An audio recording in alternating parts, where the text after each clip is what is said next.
Thank you, Mr. Chairman, and good morning. Thank you for your service. Major Stackhouse, I have some questions that probably will be directed towards you. Major, I don't think it's a secret that government contracts are frequently over budget and late, but the poster child for this in Pennsylvania, in my opinion, is the statewide radio system. The outrageous reality is that the system's implementation is now going on 15 years, 400% over the initial RFP amount. And if that's not bad enough, the state troopers, all the state agencies are still shackled with an inadequate radio system. And I know I'm telling you something that you already know. The terrifying reality is that inadequate radio systems put our heroes in law enforcement at risk of not being able to secure backup and risk of harm. But before we can just move forward and focus on how to fix this, I do think we need to look at the sins of the past and the procurement process that has gotten us to this point. And I don't think we can just chalk up the past mistakes to political malpractice. I do think that there needs to be some answers to how the implementation has taken 15 years and 400% over budget, and there's still an inadequate system. And let me preface my question with this. I know that this wasn't the Pennsylvania State Police that has overseen the implementation of the statewide radio system. In fact, this has been laid on your lap, and I'm thankful that all of you are working on finally fixing this. But can you identify any investigations that you know are going on about the current statewide radio system's implementation and budgeting? Well, I'm sorry. Yeah. If I may, the state police has initiated an audit by an independent state agency into the preventive and demand maintenance expenditures. We believe that's a prudent thing to do, and we're exploring every and all civil remedies to address that.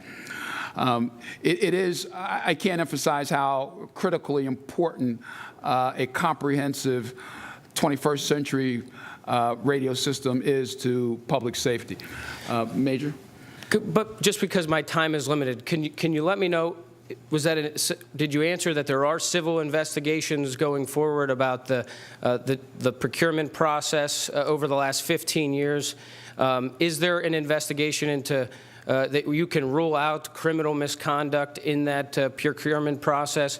Or can you give the committee any insight before we can move forward into the P25 system and federal systems that are on the horizon? I can tell you that I've personally held accountable the vendor that we've dealt with for over the past 15 years. As the Colonel stated, we initiated a audit by the Office of Budget to look into how the money was spent specifically for preventive and demand maintenance activities. We are discussing all civil remedies with our Office of Chief Counsel, and I personally entered 2 contractor responsibility programs entry regarding grounding issues as well as preventive and demand maintenance activities. When I took over in 2015, I stopped $4.7 million in cell site construction so that we would no longer spend money into a proprietary radio system. Thank you for your leadership, and I think the taxpayers of this Commonwealth, the users of the system, deserve some answers and why 15 years later we still have an inadequate system. But with that being said, moving forward, I know the department, the Pennsylvania State Police is overseeing a new system, the P25 system, that will hopefully allow your men and women in all state agencies like the Department of Corrections to transition to a better system. Can you briefly comment on the FirstNet system and the department's interaction with those in the federal government on the FirstNet system that should be coming in the years to come? Major? Well, I'm the single point of contact for FirstNet for Pennsylvania, and we have gone around Pennsylvania educating counties, county task force about the FirstNet mission and vision of providing a broadband network. Right now, FirstNet has not announced its private partner. I expect that to occur sometime by the end of March, beginning of April.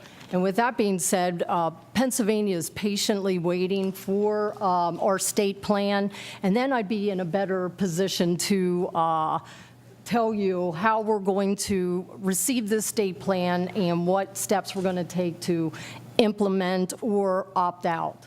Thank you, Mr. Chairman, thank you. And thank you for your service again.